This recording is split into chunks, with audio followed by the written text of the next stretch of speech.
siguiente ponente ya os lo he presentado antes, Jorge del Río, socio y director de Imeyus. Gracias, Jorge. Gracias, María. Bueno, yo quería empezar un poco la exposición haciéndoos una pregunta, ¿no? Que es, ¿qué es lo más importante de un negocio? Para vosotros, ¿qué es lo más importante de un negocio? No sé.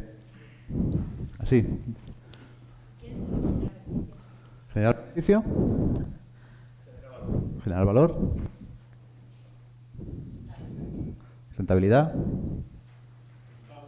Resultados. Sostenible. ¿Y eso de dónde viene? ¿Por qué?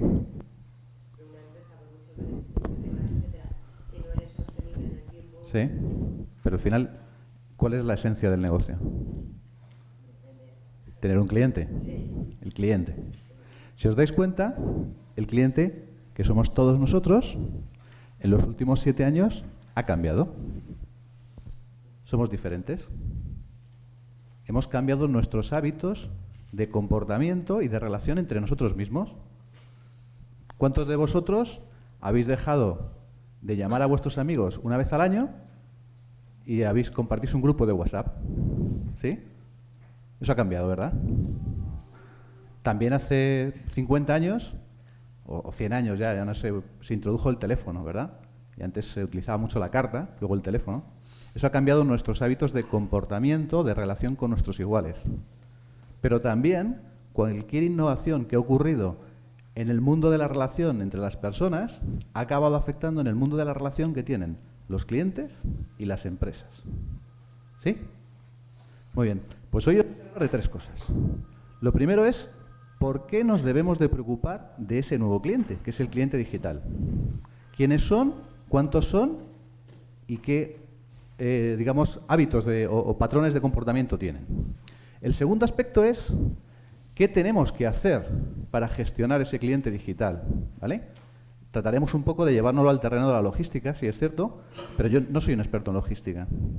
Y el tercer aspecto es, cuando vemos la velocidad de evolución que estamos teniendo todos y a la velocidad en que cambiamos y que utilizamos la tecnología, ¿cuántos de vosotros teníais un smartphone hace, voy a hacer trampas, 10 años? Ninguno, ¿no? ¿Verdad? No existían.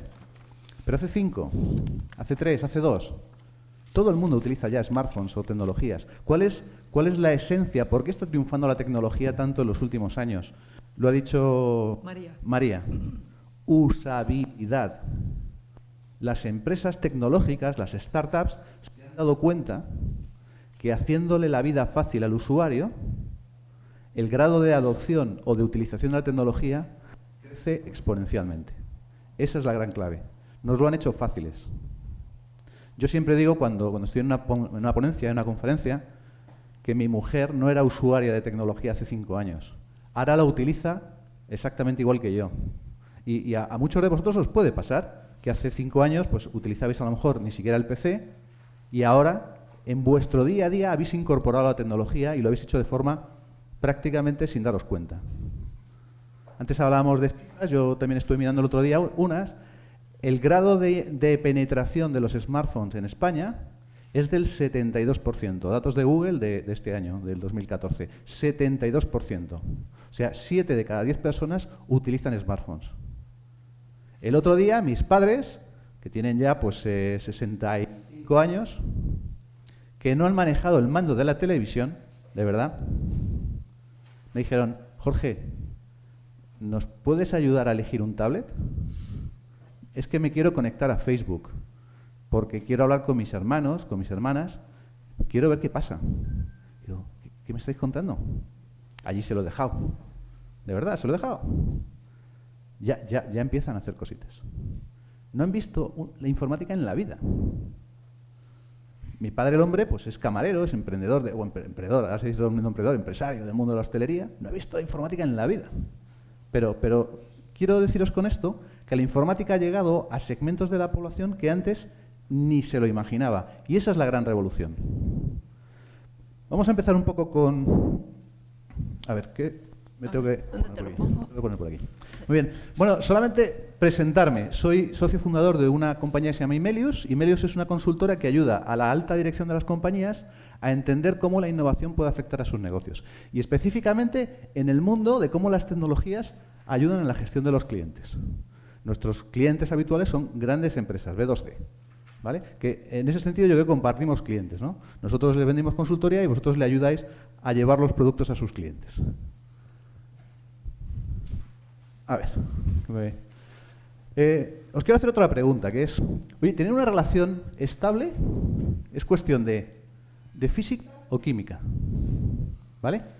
Esto se va a reír mucho Eva, porque compartimos, Eva y yo, compartimos PDG en el IS, ¿no? Pero ¿vosotros qué creéis? Supongo que tendréis pareja, unos sí, otros no, y algunos durante muchos años. Al principio era física, ¿no? Al principio tiene que haber una atracción, es una cuestión física. Pero el largo plazo es cuestión de química. ¿Sí? Pues si no, mi mujer no estaría conmigo. Estoy muy desmejorada de cuando tenía 15 años, que nos conocimos, ¿no? Entonces, quiero deciros con esto que el mundo de la relación con los clientes es exactamente igual. Y aquí lo ligo con una cita de Peter Drucker, ¿no? Que decía, en el mundo de la empresa, dado que todo el propósito de toda empresa es el cliente, se compone de dos funciones básicas, que es marketing, física, y voy a decir innovación, bueno, lo dijo él, perdón, innovación, que es química. La innovación no deja de ser la mejora continua de los procesos, de las operaciones, de que la experiencia del cliente cuando interacciona con nuestra compañía y cuando tiene relación con nuestra compañía esté a la altura de sus expectativas, que es la marca, es el marketing. ¿Y qué pasa? Vosotros formáis parte de esa interacción. Cuando alguno de vosotros tenéis que llevar un paquete de una marca a su cliente, formáis parte de esa experiencia. Y es fundamental que esa experiencia esté alineada con la estrategia de esa marca. Ahí es donde creo que están las oportunidades de todas y cada una de vuestras empresas en esa, de alguna forma, mejorar esa experiencia con el cliente. Luego charlaremos de ello. Me va a costar. Antes han dado muchos datos, María y Marisa, perdón, Marisa y María, sí, han dado datos. Nosotros desde Imelius hemos hecho un estudio de mercado potente. Somos una compañía de consultoría, además, que tenemos muy poquitos recursos, pero hemos hecho nuestro propio estudio de digitalización, ¿vale? Y lo hemos hecho en base a dos grandes conceptos. El primero es el grado de digitalización para solicitar ayuda, para solicitar soporte, ¿sí? Nos hemos dado cuenta que el 100% de la población utiliza el dígito para pedir ayuda. Hay otro tanto por ciento de la población, concretamente 40 millones, que son capaces de utilizarlo para llamar por teléfono. 34 hasta manejan el ratón, ¿sí? Y hay ya 28 millones de habitantes, 28, que han cambiado a este. Que ya no llaman a las empresas por teléfono. Que no quieren llamar a las empresas por teléfono. Que prefieren gestionar sus necesidades, sus problemas, sus incidencias por un móvil. ¿Cómo podemos sacar partido de eso? De eso queremos hablar. Y el segundo es la capacidad para compartir su experiencia de servicio. Entonces, si gritas, que es lo que pasa con los niños, bueno, se enteran una o dos personas, ¿no? Que son los padres, y aparte de los vecinos. Resulta que en el mundo anterior, o en el mundo, vamos a decir, previo a los smartphones, redes sociales, mundo internet, ¿qué ocurría? Oye, que no me ha llegado el paquete, me ha llegado mal, me ha llegado roto, se lo contabas a tu madre, al vecino, no le vuelvo a comprar a esta gente, son unos impresentables. Bien, 100, 150 personas como mucho y, bueno, tenía un impacto en nuestra experiencia de marca. Pero ahora, con las redes sociales, es mucho mayor. En media, aproximadamente, dependiendo si eres muy activo, poco activo, amigos y demás, se dice que tenemos entre 150 y 500 potenciales contactos. Todos nos preocupamos por la privacidad, ¿vale? ¿Alguna habéis probado a poner una queja fuerte por internet, en redes sociales, en Facebook o en Twitter o alguna cosa así? ¿Habéis probado? No ocurre nada. No pasa nada. Quiero decir, no se hace viral. Nos preocupamos por si somos nuestra privacidad, nuestra publicidad. No pasa nada. Somos anónimos, ¿no? Nadie le importa. Hay amigo, pero de vez en cuando hay alguien ingenioso. Cuando juntas el ingenio, el humor, bueno, esto que tenemos mucho en este país, ¿no? Que se nos da muy bien con los memes, ¿verdad? Los típicos memes por ahí del amigo Nicolás o de Julio, Hostia, eso se hace viral inmediatamente. Esto es lo que pasa. Este es un ejemplo claro de eso. Esto es una pareja que fue a un restaurante en Estados Unidos y estuvieron 30 minutos esperando que les atendieran. Y bueno, se les ocurrió coger el ketchup y la mostaza y ponerlo y publicarlo. 50 millones. ¿Vale? Eso es un impacto para las marcas impresionante. ¿Ocurre muy frecuentemente? No. De vez en cuando ocurre. ¿Qué pasa? Las empresas ya no es cuestión de decir lo buenos que somos y gastarnos no sé cuánto dinero en publicidad. Esa promesa, y aquí es donde lo ligo con una profesora que tuvimos, que es Beatriz de Operaciones, nos decía, el marketing es la promesa, pero las operaciones tienen que cumplir esa promesa. Operaciones, esa es la clave. Y es donde nos tenemos que ocupar de todo esto. No quiere decir que vamos a ser perfectos, pero sí que es cierto que es muy importante. Buenos días, Pablo. Por tanto, ¿a qué cliente nos enfrentamos? ¿Cómo somos nosotros mismos? ¿Cuántos de vosotros utilizáis smartphone? Levantad la mano, ¿cuántos utilizáis? ¿Me falta alguno? ¿Sí? ¿Lo utilizas? Eres de ese 20% que todavía queda, ¿eh? Quiero deciros, somos nosotros mismos los clientes digitales. Miraros vosotros mismos y ver cómo interactuáis con vuestros iguales e incluso empezáis a interactuar con las empresas, cómo empezáis a comprar, cómo empezáis a recibir notificación de las empresas de te vamos a hacer una entrega. O sea, vosotros mismos sois el cliente que podéis de alguna forma hacer ese ejercicio propio de decir hacia dónde me gustaría ir, ¿no? ¿Pero cómo es este cliente? Pues es un segmento de población relativamente joven y normalmente pues con una mayor capacidad intelectual. ¿Por qué? Porque también es cierto que estamos ante una generación que nos han formado mejor. Hablamos de 25 o 45 años, lo cierto es que esto es impresionante lo que ha crecido hacia las mayores edades. Hay mucha gente con 50 y muchos años que son verdaderos nativos digitales. ¿Vale? Pero sí que es cierto que yo que estoy en los 41, el año 73, yo empecé en la informática con 11 años. Entonces, yo no concibo el mundo sin el ordenador. A mí me puedes quitar la mujer, pero no el ordenador. ¿Sí? Que se ha digitalizado y últimamente, en los últimos años, completamente. Ya hemos hablado de ello, no voy a pararme más. Que accede a un mercado global. ¿Cuántos de vosotros compráis en Amazon? ¿Quién compra en Amazon? ¿Bien? ¿Sí? ¿Quién empezó comprando libros en Amazon hace 10 años? Libros técnicos. Además, eran especialistas en libros técnicos. Cuando comprabas en Amazon hace 10 años en libros técnicos, ¿tú te imaginabas que Amazon te iba a vender los Kleenex? Que es lo que hacen ahora, ¿verdad, no? Era una librería americana para los frikis estos que estábamos siempre leyendo temas técnicos en inglés y demás, que donde, joder, te mandaban los libros, te costaba el envío una pasta, ¿verdad? Pero ahora se han quedado con el mercado del e-commerce. Impresionante. ¿Por qué? Ya no hay barreras, no hay fronteras. No las hay. Siguiente aspecto. ¿Cómo somos? Impacientes. ¿Qué pasa cuando recibís un mail de una empresa, un link, lo abréis y tarda más de 5 segundos en cargar la página? Ya estáis haciendo otra cosa. O sea, estamos hablando de impaciencia. Y por supuesto, nos hemos vuelto mucho más sociales. No en España, que ya socializábamos mucho, pero ahora socializamos de otra forma, ¿no? Ya no tanto de bares, ahora de redes sociales, ¿no? Pero sí que es cierto que tenemos esa capacidad de expresar cuál es nuestra experiencia y hacerla social. Por tanto, tenemos que gestionar una relación, y me voy al principio de la presentación, estable, ¿no? Porque el éxito de las compañías no es captar clientes y perderlos al día siguiente. Es captar clientes y mantenerlos mucho tiempo. Entonces, debemos innovar, debemos implantar tecnologías. Pero, ¿qué os quiero decir? Oye, la tecnología no os va a garantizar nada. O sea, que nadie crea que la tecnología les va a resolver cualquier problema que tengan en la compañía.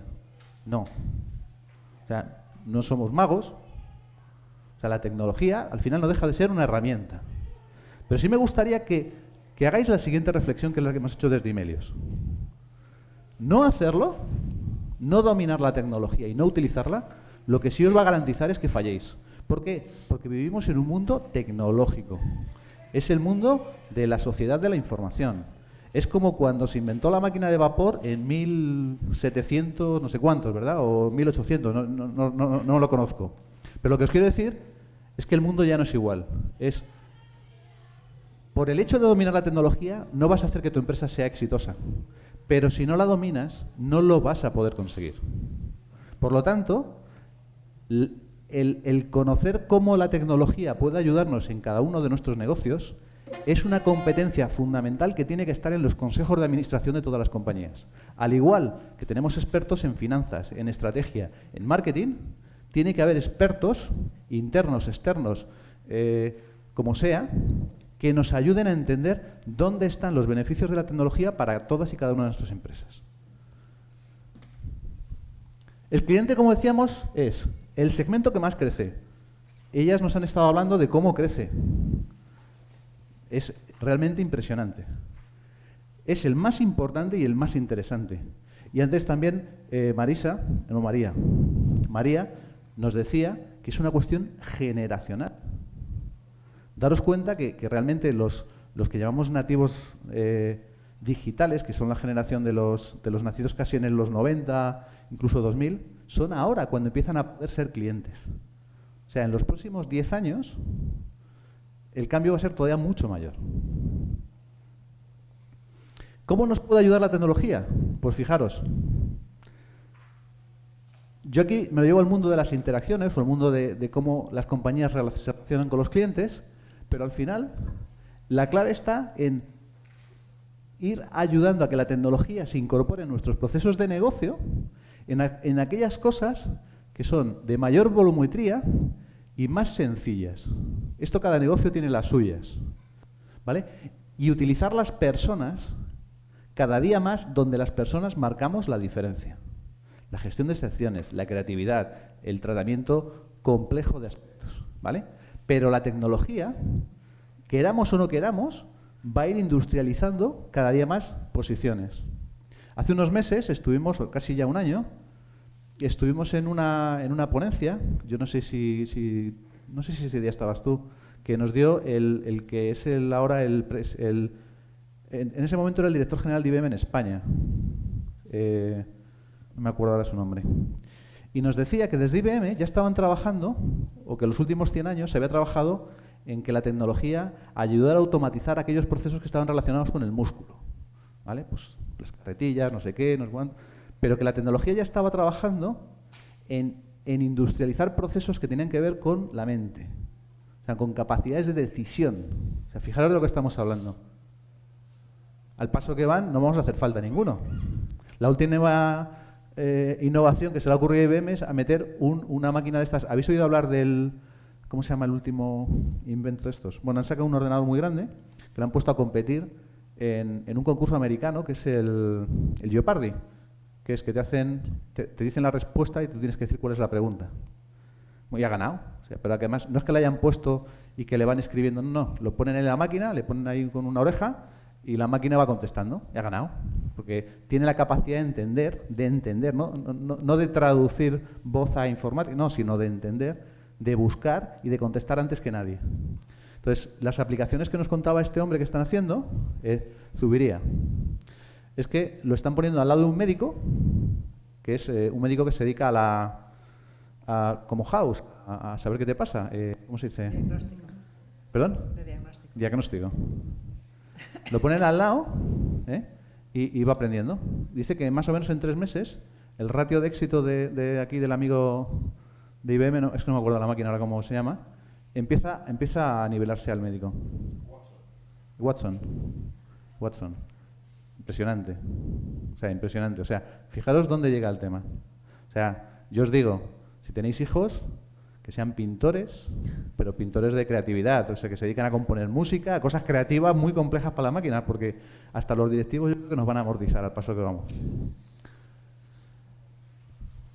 ¿Qué decimos? Con esto voy a ir muy rápido, ¿vale? Porque está muy relacionado con la gestión del cliente. Pero creemos que hay que tener una gestión del cliente extremo a extremo. Es lo que decía, física y química. Tenemos que saber cómo segmentar a ese cliente digital. Tenemos que saber cómo atraerle. Tenemos que saber cómo capturarle, cómo convertir eso en ventas, cómo atenderle, cómo fidelizarlo, cómo conseguir su recomendación y evitar de alguna forma las críticas y potenciar las alabanzas. ¿Por qué? Porque estas alabanzas que vienen por redes sociales y demás son las que nos ayudan incluso a capturar mejor los clientes. Entonces nosotros aquí es donde decimos, hay que ver al cliente en toda la gestión del ciclo de vida, no solamente parcialmente y departamentalmente, que es lo que ocurre en muchas de estas compañías.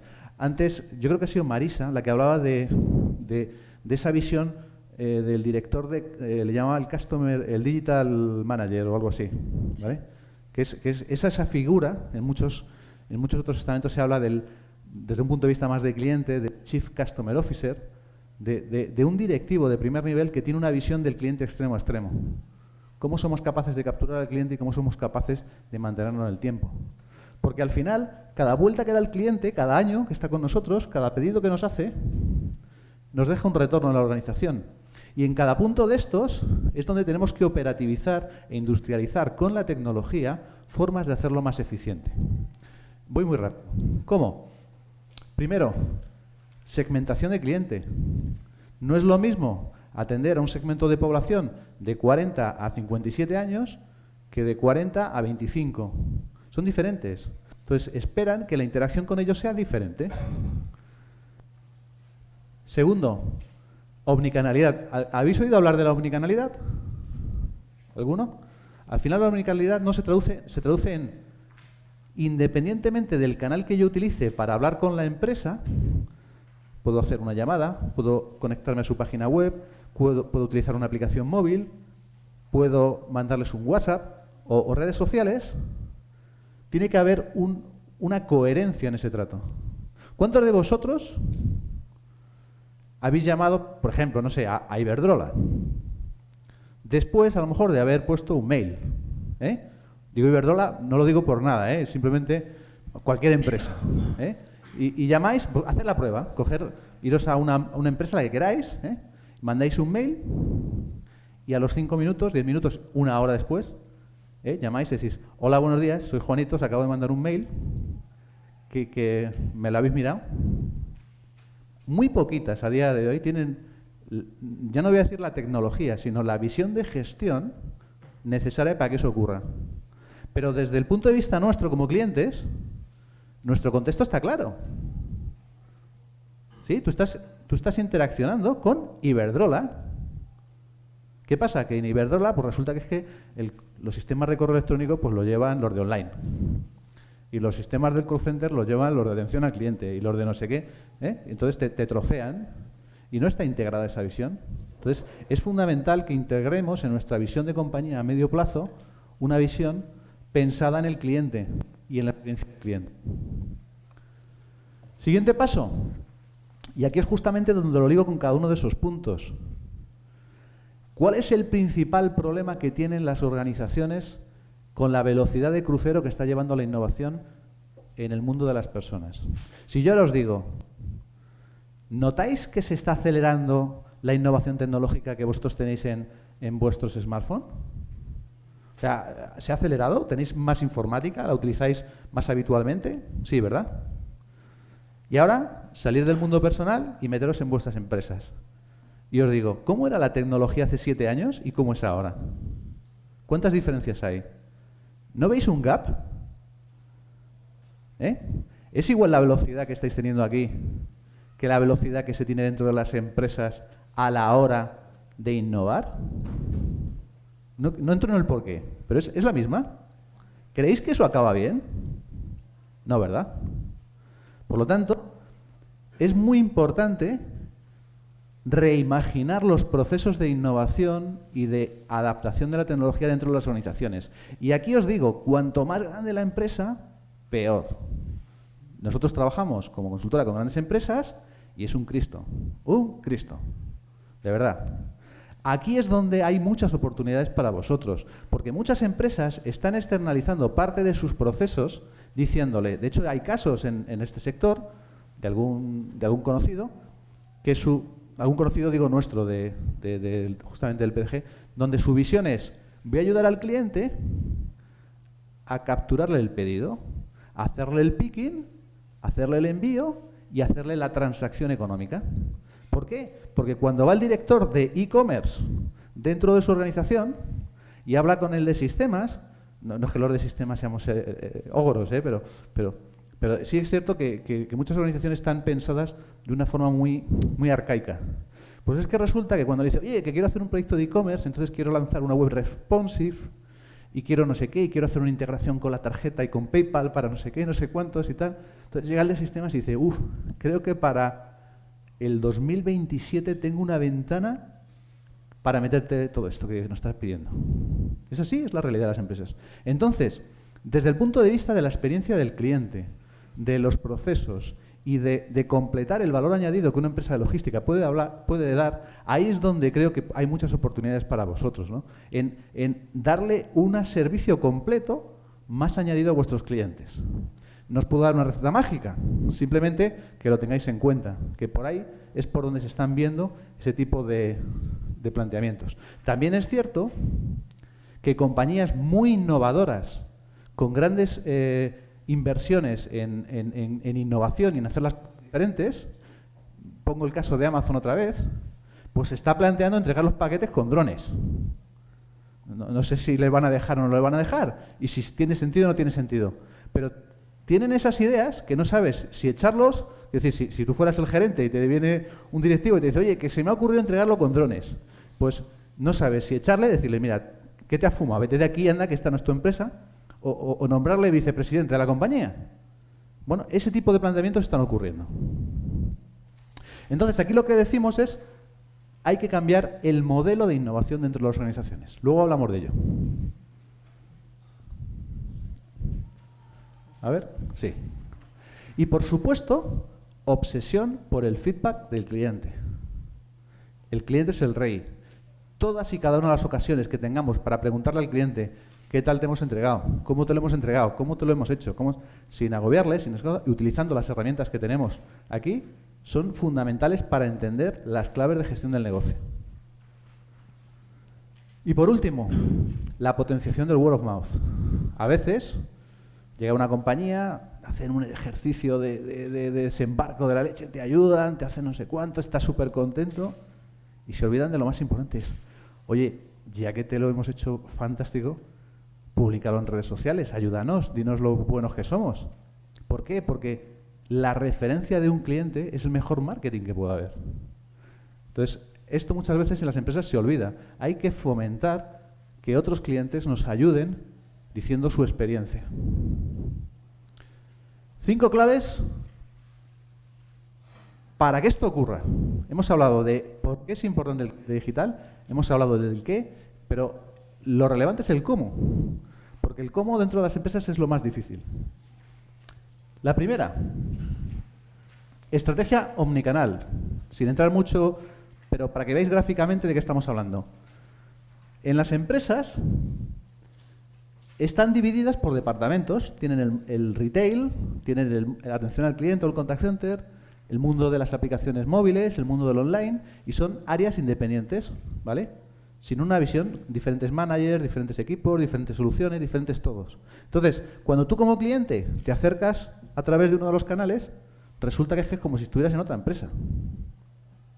¿Sí?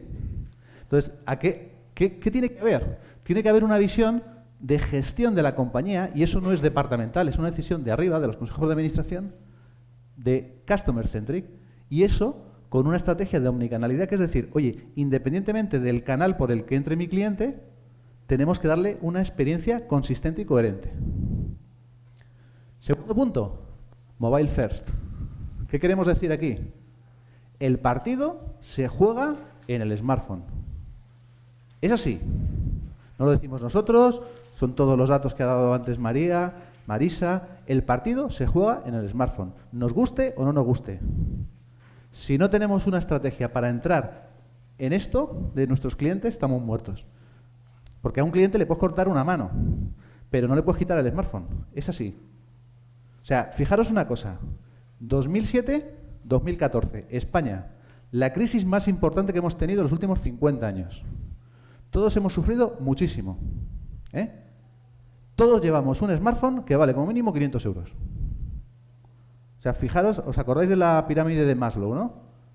Pues hemos puesto, por debajo de comer, hemos puesto los smartphones. Y bueno, y ya si le preguntas si tenéis hijos, a mi hijo, me acuerdo, nos fuimos hace 2 años de vacaciones a un hotel de escándalo en Gran Canaria, y según llegó, no había wifi. Vamos, ¡vaya mierda de vacaciones! Pero bueno, ¿esto qué es? Es así, es así. ¿Sí? Siguiente punto, súper importante. Todos vosotros como clientes sois jedis de la informática. Os habéis convertido en jedis, lo utilizáis, lo sabéis utilizar. Y dentro de las organizaciones está el amigo de la pata de palo. Que no es que no sepáis utilizarla, pero bueno, tenéis el Windows, allí cargando, el Internet Explorer 4, la aplicación esta de contabilidad que... Así es imposible. O sea, nos la van a dar todas en la cara. Por eso es muy importante cambiar ese ecosistema dentro. Pero cambiándolo, y aquí lo digo también como decía María, es ¿para qué queremos tecnología? Lo importante no es la tecnología, no es la versión, no es si es Android, no es si es iOS, no es si es híbrida o deja de ser híbrida, es ¿para qué la vamos a aplicar a nuestros negocios? Ese es el aspecto fundamental. Buenas herramientas de reporting y feedback. Y algo muy importante. Vivimos en una sociedad donde, creo que lo digo arriba, ¿no? Sí. Lo único cierto es la incertidumbre. Cuando uno abre el periódico por la mañana, aparte de que, obviamente, tienes que pasar las primeras 25 páginas por la corrupción, que es como es y no hay otra cosa, luego dices, noticias internacionales, sube la bolsa, baja la bolsa, China la ha pasado no sé qué, el otro la ha pasado no sé cuántos. Madre mía, pero es que ¿quién hace planificaciones estratégicas hace 5 años?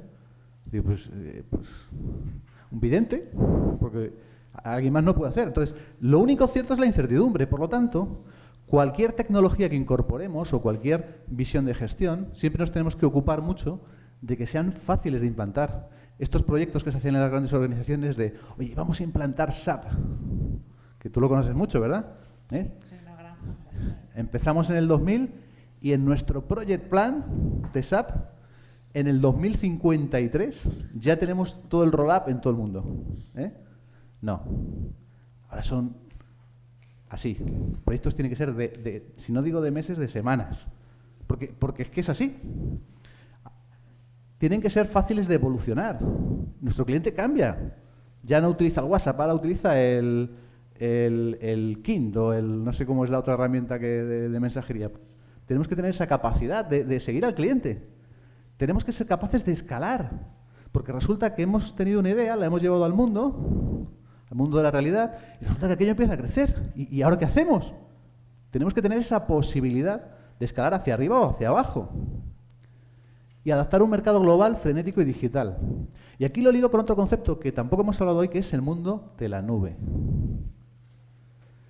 En los últimos 2 años, en los ratos libres, mientras que montaba el tema de consultoría y demás, se me ocurrió montar una startup del mundo de aplicaciones móviles, internet y demás.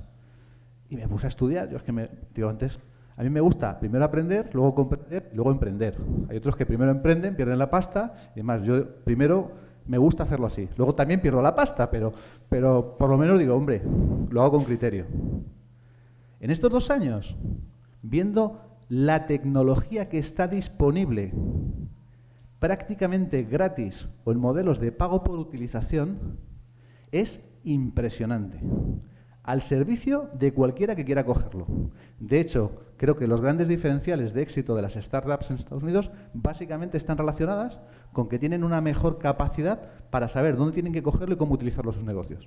Pero ahora mismo, implantar una estrategia de CRM o una estrategia de contact center, que antes era un proyecto de 200.000, 500.000, 5 millones de euros, no es así. Son pagos por utilización y en muchos de los casos muy vinculados a tu capacidad de generación de ingresos. Pero es más, te permiten escalar, bajar, subir, o sea, es increíble. Entonces, cuando ligamos ese mundo con el mundo de aplicaciones móviles, resulta que proyectos que duraban 6 años, costaban millones de euros, se convierten en proyectos que duran meses, con una visión muy concreta y que encima nos permiten subir y bajar a la dinámica que queremos. Ese mundo está ahí para que lo cojamos. Sí que es importante que hay que saber subirse. No es fácil, no es trivial, pero está ahí disponible. ¿Y cómo abordar este proceso? ¿Cómo vamos de tiempo? Bien, nos queda un cuartito de hora. El cuarto es lo previsto, pero 5 minutos más. No pasa nada. Vale. Es que voy rápido, tenía mucho contenido, estaba preocupado de siempre que hablo se me va el concepto del tiempo. Muy bien, entonces, desde el punto de innovación, ¿vale? Fijaros lo que aquí decimos. Para mí lo relevante no es acertar a la primera, sino es ser el primero en acertar. La innovación es el mundo del fallo, es el mundo de probar barato, de fallar barato. Ese es el mundo en el que vivimos ahora mismo. En el mundo donde queremos sacar un nuevo producto para un determinado tipo de clientes, hacemos una serie de asunciones, hacemos nuestro mini plan de negocio, decimos lo que tenemos que hacer y resulta que cuando vamos a la realidad del mercado, oye, aquello no pita. ¿Vale? Entonces, es muy importante la velocidad con la que hacemos esto, porque es muy difícil acertar a la primera. No hay reglas mágicas. ¿Vosotros creéis que los chicos estos que fundaron WhatsApp dijeron, joder, vamos a crear una aplicación móvil con un plan estratégico de no sé qué, que en 5 años vamos a hacer no sé qué, y resulta que es que Mark Zuckerberg nos va a comprar por 19.000 millones de euros, de dólares? No. Simplemente lo hicieron, pero lo hicieron barato. ¿Sonó la flauta? Sí. ¿Qué es lo que hace que suenen las flautas? Si lo supiera, os aseguro que no estaría aquí dando una conferencia de innovación, ¿vale? O sea, pero lo que sí es claro es que hay que implantar una metodología de fallar rápido. Porque en una que acertemos, ya vale. Identificar oportunidades. ¿Qué queremos decir? Oye, ¿dónde está la estrategia en la gestión del cliente? ¿Dónde queremos ir y por qué? Analizar la realidad actual de dónde estamos. Yo siempre le digo a mis clientes, digo, a ver, me estás contando que quieres ir allí. Está perfecto. Oye, ¿tienes una visión de hacia dónde quieres ir? ¿Quieres evolucionar tu compañía? Fantástico. Pero lo primero que tenemos que conocer es si partimos desde aquí, ¿vale? ¿Cuál es tu situación actual? ¿Partimos desde aquí? O bien, partimos desde aquí. Porque el destino es el mismo, pero lo que tenemos que hacer y el camino es diferente. Entonces muchos nos preocupamos de decir, oye, ¿cuál es nuestro siguiente paso? ¿Dónde queremos ir? Y no nos preocupamos, sabemos cuál es el puerto de destino, pero es, oye, ¿qué barco tenemos? ¿Cómo son los marineros? ¿Cómo están los marineros demotivados? Fundamental. Entonces, es muy importante hacer ese trabajo. Y también es muy importante saber las tendencias. Es muy difícil estar al día de todas y cada una de las tendencias. No hay nadie en ninguna compañía que esté al día de todas las tendencias. Es muy difícil. Incluso aquellos que estamos todo el día metidos en esto, porque es que ya no es porque sea nuestro trabajo, sino porque nos encanta, nos ilusiona, nos apasiona y casi le dedicamos más tiempo a esto que a la familia, no conocemos ni el 10% de las cosas que hay. Entonces, es muy importante hacer un trabajo de reflexión sobre qué aplica a mi caso concreto. Siguiente, tener una visión innovadora. Nosotros le llamamos enriquecer la estrategia. La dirección tiene qué es lo que quiere hacer, por qué lo quiere hacer. Pero a veces, desde la tecnología, estamos en disposición de decir cómo, y a veces incluso, de cómo la tecnología puede ayudarnos a visualizar otro modo de estrategia diferente. Visualizar la experiencia del cliente, para mí es fundamental. Cualquier diseño de estrategia futura siempre partir desde la visión de cómo nuestro cliente interactúa con nuestra empresa y no cómo nosotros nos vamos a organizar para atender al cliente. Al revés, siempre hacer un ejercicio de empatía. Porque al final es el cliente, es lo que decíamos al principio. El cliente lo es todo para el negocio. Escalabilidad del modelo de operación de servicio. De nada sirve crear una experiencia maravillosa si luego no es eficiente económicamente. Por lo tanto, la industrialización de las operaciones es crítico.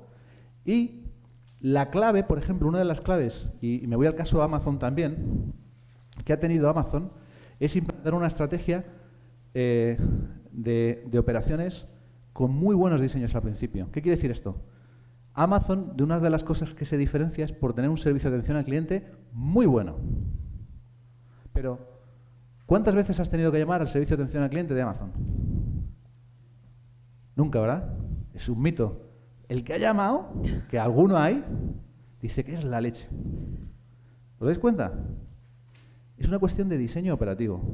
Los ahorros están en el diseño. Y desde las operaciones se puede hacer más eficientes, pero la innovación ocurre aquí. Ahí es donde realmente hay que hacer el ejercicio, que no es fácil. Y estar muy atento a las operaciones del día a día para escuchar las causas raíz y hacer reingeniería de procesos. Aquí se trabaja mucho con empresas de atención al cliente y cada vez que llega una queja de un cliente, no sé qué, no sé cuántos nos han quejado, no sé qué cuántos, pero nunca, hay muy poquitas empresas que realmente digan qué ha pasado, por qué ha pasado y qué tenemos que resolver para que esto no vuelva a ocurrir. Aquí en España lo tradicional es ¿a quién le damos el golpe? ¿Quién se la va a llevar? ¿Quién es el culpable? Pues eso es lo que hay que cambiar. Roadmap, asunciones de éxito, o sea, ¿cuáles son los pasos que tenemos que hacer? Siempre nos gusta visualizar en el largo plazo, pero lo que os decía antes, si podemos hablar de hitos entregables semanas, mejor que en meses. Porque solo hasta que das el primer paso, te das cuenta que este no ha funcionado, o que sí. Pero esto de diseñar estrategias a 5 años y que en el año 4 tenemos el primer entregable, no funciona. Por lo menos en el mundo en el que estamos. Antes sí. ¿Y cómo debemos visualizar nuestras hipótesis? No sé si conocéis esta curva, que es una curva de cómo se adopta la innovación tecnológica, que es del año 57. Esto lo que decía es la curva azul oscura, ¿vale? Que es cómo nos dividimos las personas, cómo por perfil de cómo adaptamos las tecnologías, ¿vale? Están los innovadores, que es cada vez que hay una cosa nueva, da igual que sea buena, da igual que sea mala, se meten en ello de cabeza, porque les apasiona, ¿vale? Yo estoy un poquito aquí, aquí al lado. Yo cada vez que hay un gadget mono, los que me conocen ya lo saben, ¿verdad? Simplemente soy así, me gusta lo nuevo. Están los early adopters, la mayoría un poco temprana, la mayoría más tardía, y aquellos que se adaptan a las tecnologías cuando ya no les queda más remedio. ¿Sí? Así es como nos dividimos. No es ni bueno ni malo, es simplemente como somos. Entonces, si estamos visualizando un modelo innovador de gestión de nuestra compañía futura, ¿a qué clientes nos deberíamos dirigir? A estos. Porque estos son mucho más sensibles a los fallos, a que las cosas no estén bien, porque visualizan de alguna forma el beneficio futuro. Pero además son gente que da más retorno, más información. Oye, ¿y qué te parece si además lo construyes de no sé qué forma? Entonces, cada vez que queramos implantar una solución innovadora, un nuevo servicio innovador, identifiquemos dentro de nuestra base de clientes a aquellos que están dispuestos a jugar aquí. No es fácil, es muy difícil encontrarlos, pero cuando los encuentras aportan muchísimo valor a la co-creación de la solución. Fijaros, y meter al cliente en ayudarte a co-crear tu propio producto. Pero es lo que está ocurriendo. Y siguiente aspecto, validación de las hipótesis del modelo. Todos hemos trabajado planes de negocio, asunciones económicas, asunciones de clientes, asunciones de rentabilidad, asunciones de no sé qué, asunciones de no sé cuántos, un Excel maravilloso. Nos hemos tirado 3 meses haciendo un modelo de Excel que cambias por aquí, haces no sé qué, las cuentas de resultado, vamos a ganar no sé cuántos millones, joder, nos retiramos. Más fácil. Hagamos hipótesis sencillas, implantémoslas, empecemos a prestar ese servicio, medir y feedback constantemente. Os recomiendo, si os gusta, a mí me gusta mucho, yo soy una especie, una ave raris compuesta por pasión por la tecnología, pasión por el management y pasión por el cliente, ¿vale? Y dentro del management especialmente me gusta mucho todo lo que tiene que ver con los libros o con la gestión de la innovación de las startups. Hay un par de libros, uno que ha salido antes, creo que está aquí, que es The 4 Steps to the Epiphany, que os recomiendo fuertemente. Quizás es un poquito más ladrillo, es más de metodología.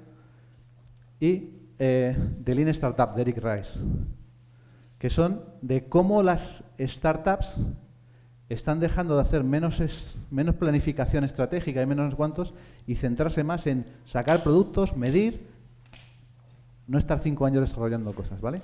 Entonces, si os gusta ese tipo de entornos, son libros interesantes, ¿vale? Y por último, visualizar los beneficios reales para negocio. Esto está muy relacionado con los para qué vamos a utilizarlos, ¿no? Si os dais cuenta, por debajo pongo las curvas estas de la innovación y las ligo con otras 2 curvas. Una de esfuerzo y otra de retorno. Fijaros, cuando sacamos un producto, una innovación, un servicio, y nos estamos dirigiendo a los innovadores, casi sin vender, no lo van a comprar. Más barato, más caro, pero joder, enseguida se van a ilusionar. Pero, sin embargo, desde el punto de vista de inversión es donde estamos haciendo la gran inversión, ¿verdad? Entonces, los primeros aspectos desde el punto de vista de retorno, al principio, nos va a costar dinero. Según nos vamos dirigiendo hacia la mayoría, ahí es donde el esfuerzo empieza a ser fundamental, porque ya tienes que convencer a gente que no se ilusiona sola. Y tienes que demostrarle con datos, estudios, comparativas, qué ha ocurrido y por qué ha ocurrido. Entonces el esfuerzo empieza a subir. Pero sí es cierto que empezamos a coger ya la gran volumen, la gran masa de los clientes. Y ahí es donde el retorno empieza a venir.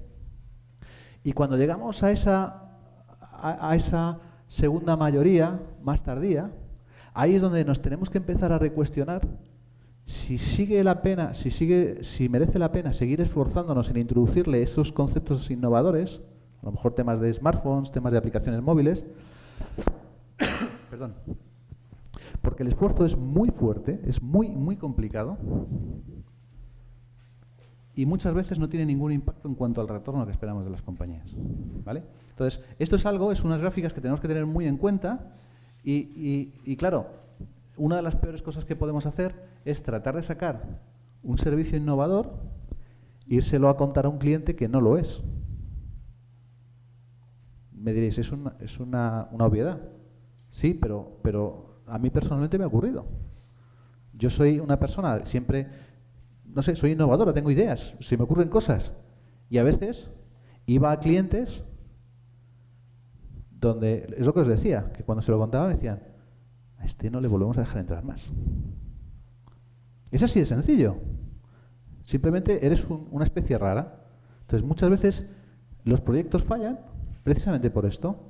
Si vas a una empresa, que según entras por la puerta, pues no sé, ves las puertas, las ventanas, cómo gestionan, no sé cuánto, y dices, esta gente no es innovación. Vamos a venderle lo de siempre, que es lo que explica, ¿no? Pues quiero decir que ese tipo de cosas son importantes en todo el ciclo de innovación. Y esto es un poco lo que os quería comentar. No sé cómo estamos de tiempo. Justo. Oye, lo tengo cronometrado. Tenéis aquí mis datos y por supuesto, preguntas, reflexiones, comentarios. ¿Qué os ha parecido? ¿Os ha aportado valor? ¿Y en qué os puedo ayudar? Yo quería hacer una pregunta. Sí. Si, en vuestra opinión, consideráis que el mismo avance tecnológico, nuevas tecnologías, va a la par que los canales de comunicación por los cuales se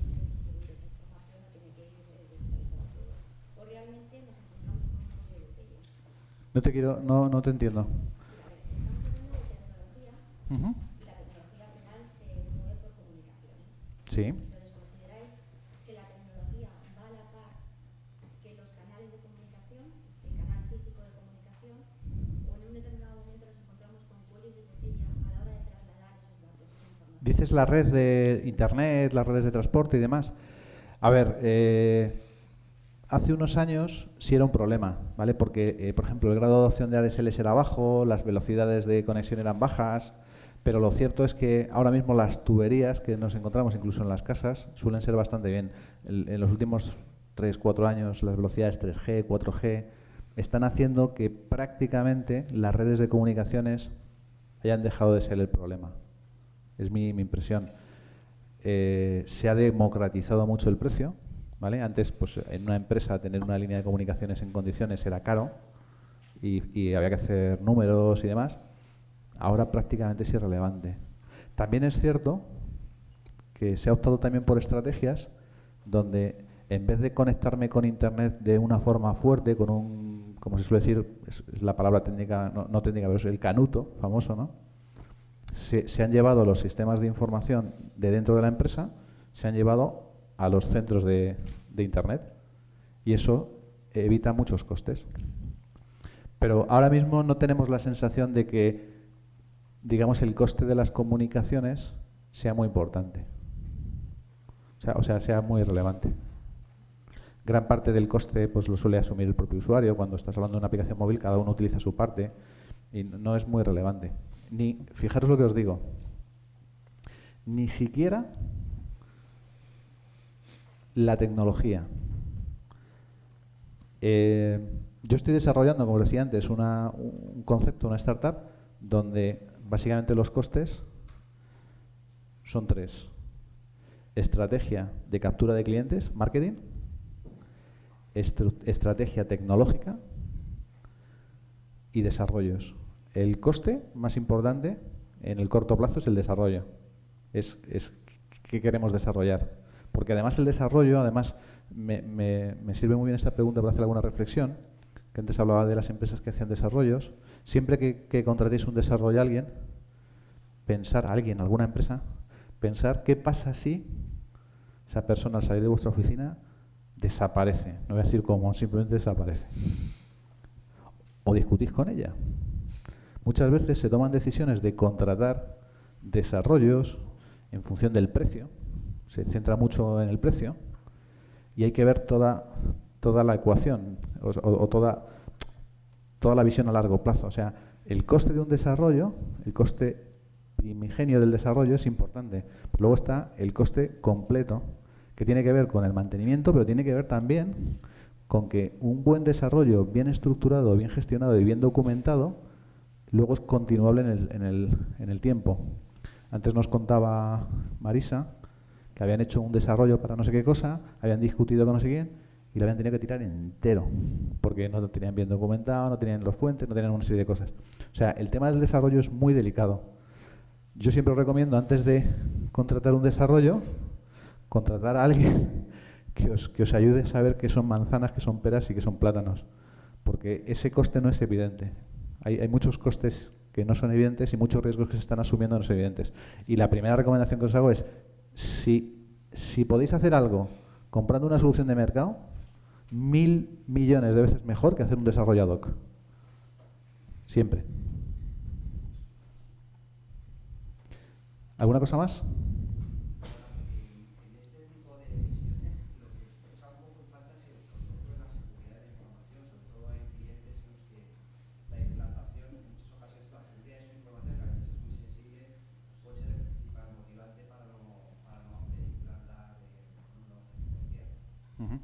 A ver, la seguridad de información es crítica,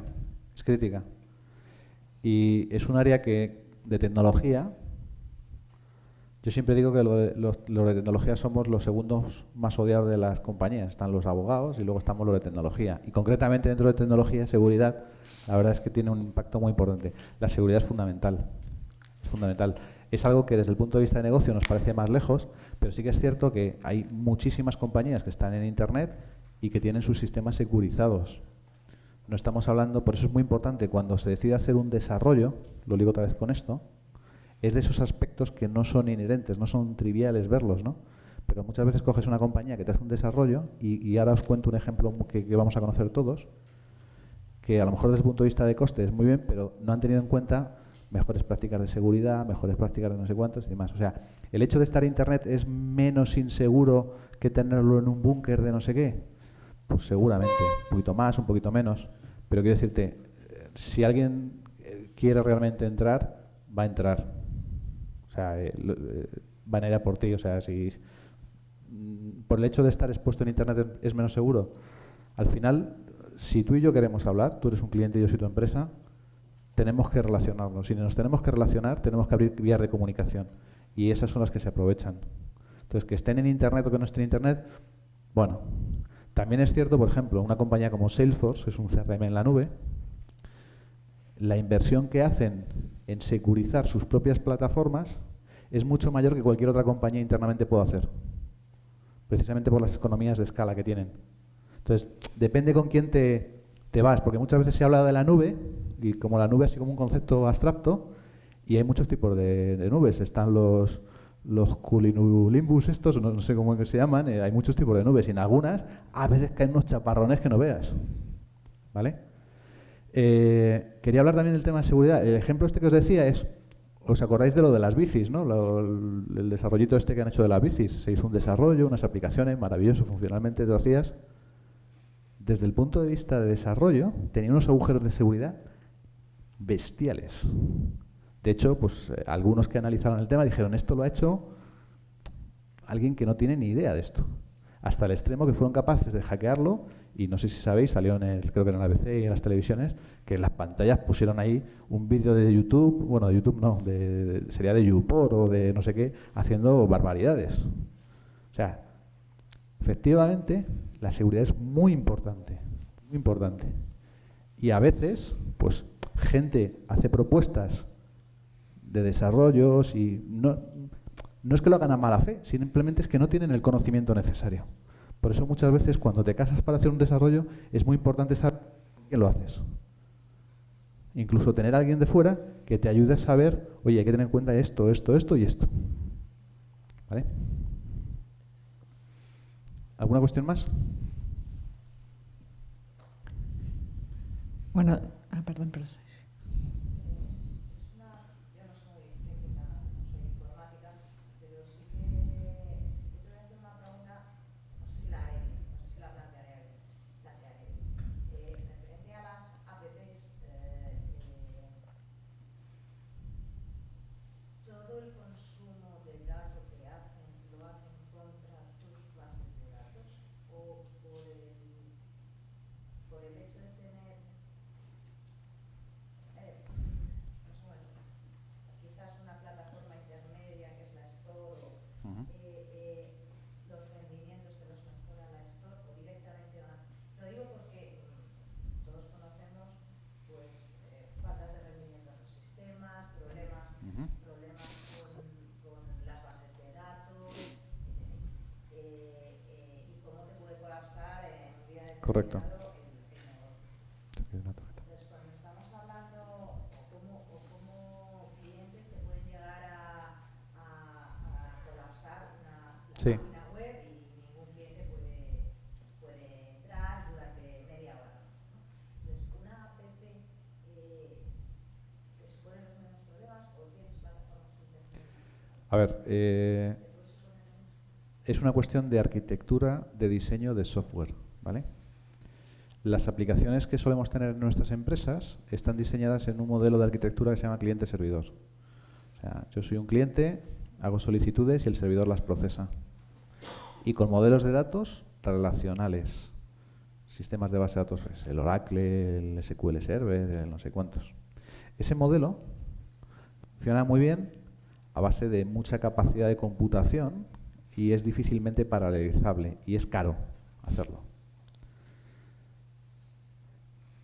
¿Qué ocurrió cuando salió los Facebook, los Twitter, y aquello ya no eran miles de usuarios, sino miles, o sea, iba a decir miles de millones casi, cientos de millones de personas? se diseñaron nuevas estrategias para cumplir ese objetivo. Te quiero poner un caso que es, por ejemplo, el de Twitter. Twitter, cuando tú publicas un tweet, ¿vale? ¿Conocéis todos cómo funciona Twitter? Publicáis un tweet y te sigue una serie de personas y ellos ven el tweet. La estrategia que ellos tienen para que sea rápido y sea inmediato no es yo publico un tweet, lo guardo en una base de datos y luego cuando viene otro usuario que me sigue va a esta tabla y me mira. Desde el punto de vista de computación, eso es lo que se hace en las empresas tradicionalmente. Lo que se ha hecho es, como ahora es mucho más barato el almacenamiento y es más importante la inmediatez, o sea, una vez más la tecnología no es relevante el coste, lo que se hacen son, desde el punto de vista de diseño de las aplicaciones, es cuando yo publico un tweet, soy yo el que veo mis seguidores y en tu tabla lo guardo. Y en los otros 1000 seguidores también. Entonces, mi dato lo que se llama es persistirlo, lo estoy guardando, no en un único sitio, lo estoy guardando en todos y cada uno de mis seguidores. ¿Vale? ¿Qué efecto tiene esto?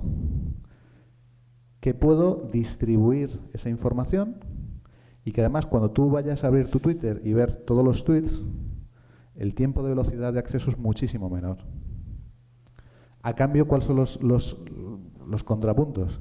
Estoy utilizando muchísimo más disco duro, muchísimo más todo este tipo de cosas. O sea, el diseño de las estructuras de datos que van detrás de todo eso son completamente diferentes. Esto es otro de los puntos que es muy relevante a la hora de desarrollar aplicaciones móviles. Si tú desarrollas una aplicación móvil sencilla que va a tener pocos usuarios, no va a haber problemas. Pero si va a tener potencialmente escalabilidades muy altas, tiene que estar embebido en el diseño cómo se va a hacer todo esto. A ver, las aplicaciones móviles, al final, pueden ser aplicaciones que simplemente te las bajas del App Store y tienes datos en el propio teléfono y ya está. O muchas aplicaciones lo que hacen es que tienen datos en el servidor. Estas que tienen datos en el servidor e incluso que desde aquí invocan servicios que se ejecutan en los servidores, son los que tienen que estar diseñadas con mucho cuidado. Estamos hablando de la logística y la primera base de datos, la más pequeña que puede chupar, es las direcciones, los códigos postales, provincia, entonces va a tirar contra tu servidor. Sí, yo creo que un poco, perdona Jorge, si te he entendido bien, el concepto de desde donde te descargas la aplicación, una vez que te las descargas ya no interviene en nada. O sea, ya otra vez estás... No. Estás comunicando tu aplicación móvil con tu base de datos y pues tienes que dar con la arquitectura adecuada para hacer mejor rendimiento. Pero a no ser que hay modelos de negocio donde tienes una suscripción mensual y es, digamos, el Apple Store o el Google Play el que te controla si has seguido pagando o no. En esos casos, pero ya seguramente no es el caso en vuestros negocios, tienes que interaccionar otra vez con el Apple Store mensualmente o cada vez que te conectas para ver si estás al corriente de pago. Pero si no, nada. Una vez que tú te lo has descargado, los stores ya no influyen en la arquitectura de ejecución de tu aplicación.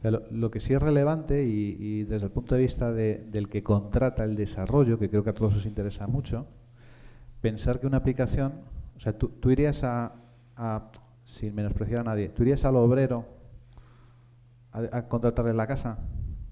No, ¿verdad? Hay un arquitecto, hay alguien que lo diseña, tiene un porqué, tiene unos no sé cuántos, se garantizan unos estándares para impedir que la casa se te caiga.